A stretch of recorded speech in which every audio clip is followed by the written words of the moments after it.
आपको एक गर्लफ्रेंड ढूंढनी नहीं आती, उबर झटके में उबर ड्राइवर्स कैसे ढूंढता है, आइए।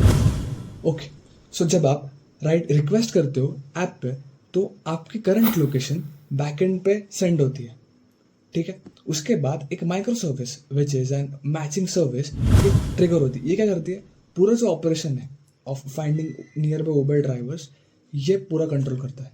अब आपकी लोकेशन तो बैकएंड पे चली गई, लेकिन जो उबर ड्राइवर्स हैं उनकी लोकेशन हर मूवमेंट पे चेक होती है और वो स्टोर्ड होती है, ठीक है। ये कैसे होता है, जियो स्पेशल इंडेक्स सिस्टम की वजह से।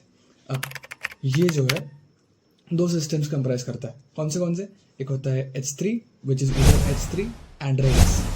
अब सिंपल समझते हैं, पहले हम देखते हैं कि H3 क्या करता है, rather than using direct haversine formula, वो क्या करता है, पूरे कोऑर्डिनेट सिस्टम को हेक्सागॉन्स में डिवाइड करता है और अपनी लोकेशन और उबर ड्राइवर की लोकेशन हेक्स आईडी में कन्वर्ट करता है, ठीक है।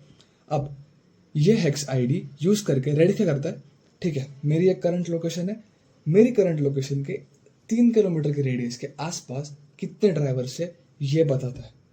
अब ये अगर कॉन्फ़िगर हो और जब यूज़र के पर्टिकुलर रेडियस के अंदर ड्राइवर्स मिल जाते हैं, तो अब ड्राइवर्स को फिल्टर करने का काम है।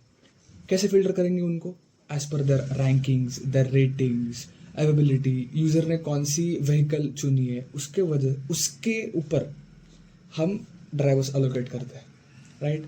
और जब जो ड्राइवर है वो अगर रिक्वेस्ट को एक्सेप्ट करता है, तो अगली जो माइक्रो सर्विस है which is an trip service, वो क्या करेगी, पूरी जो ट्रिप है या फिर राइड है वो मैनेज करेगी। हमको गूगल मैप्स पे दिखता है हम कहाँ पे है, वो कॉल होगी।